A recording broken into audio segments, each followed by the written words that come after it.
महाराष्ट्र काँग्रेसचे भविष्य कोल्हापुरात कोणाची चलती तर फक्त सतेज उर्फ बंटी पाटलांची। त्यांच्या नावाने कोल्हापूरची सगळी सूत्रे हलतात। बंटी पाटलांचं कोल्हापुरात एक हाती वर्चस्व आहे असं बोललं जातं। छत्रपती शाहू महाराजांच्या बाजूने एक हाती किल्ला लढवत त्यांना निवडून आणलं आणि कोल्हापूरमध्ये फक्त बंटी पाटलांचं वर्चस्व आहे हे सिद्ध केलं। आता पुढे विधानसभा निवडणुका जवळ आल्यात, त्यामुळे कोल्हापूरचा गड शाबूत ठेवण्याचं लक्ष बंटी पाटलांपुढे आहे। बंटी पाटील कोल्हापूरचा गड राखणार का?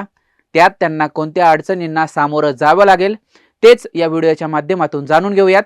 नमस्कार, मी Prashant, Times of Democracy TOD मराठीमध्ये आपले स्वागत। कोल्हापूरच्या राजकारणात काँग्रेस मोठा भाऊ आहे आणि कोल्हापूरचा भाऊ सतेज पाटील आहे।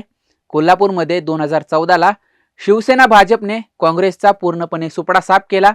कोल्हापुरात काँग्रेसचा एकही आमदार 2014 साली नव्हता।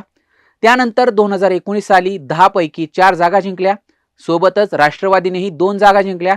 त्यामुळे भाजपची पिछाड झाली, पण शिवसेनेच्या संजय मंडलिकांनी कोल्हापूर लोकसभा युतीच्या बाजूने कायम ठेवली।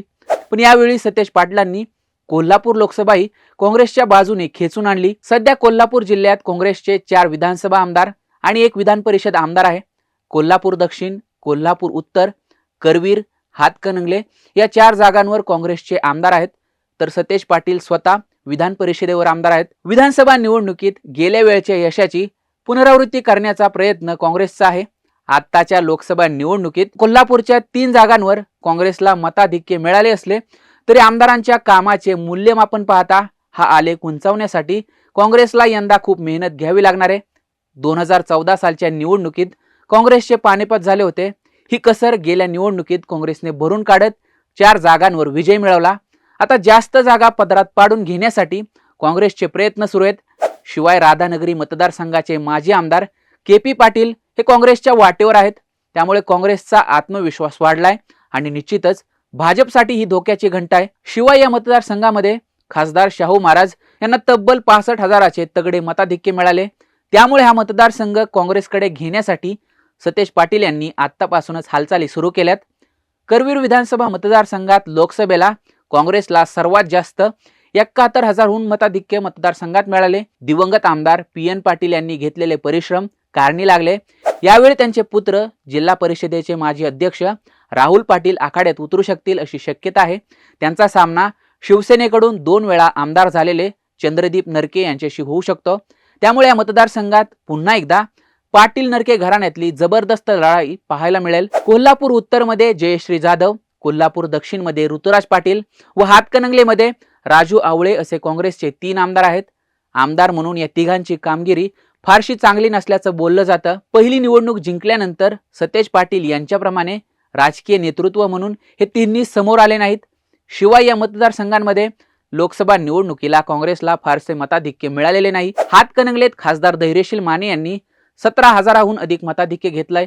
शिवाय येथे गेल्या वेळी पराभूत झालेले अशोक माने विधानसभेची तयारी आतापासूनच चालू करतायत। राजू आवळे यांचा मार्ग त्यामुळे सोपा वाटत नाही।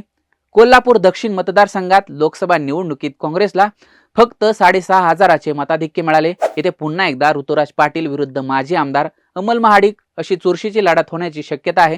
त्यामुळे ऋतुराज पाटील यांची आमदारकी देखील पणाला लागली आहे। कोल्हापूर उत्तर मतदारसंघात शाहू महाराज यांना 14,500चे मताधिक्य मिळाले होते।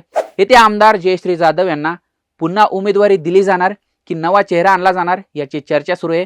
या मतदारसंघात महायुतीकडून उमेदवारीसाठी अनेक दावेदार असल्याने जयश्री पाटलांसाठी ही निवडणूक सोपी नसेल। शिवाय सतेज पाटलांपुढे धनंजय महाडिक यांचे प्रमुख आव्हान आहे।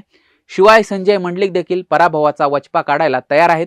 एकीकडे 4 आमदार सोबत असून देखील कोल्हापूरचा गड शाबूत ठेवण्याचं तगडं आव्हान सतेज पाटलांना अवघड जाऊ शकतं। 2019 पेक्षा चांगली कामगिरी काँग्रेस कोल्हापूर जिल्ह्यात करणार का?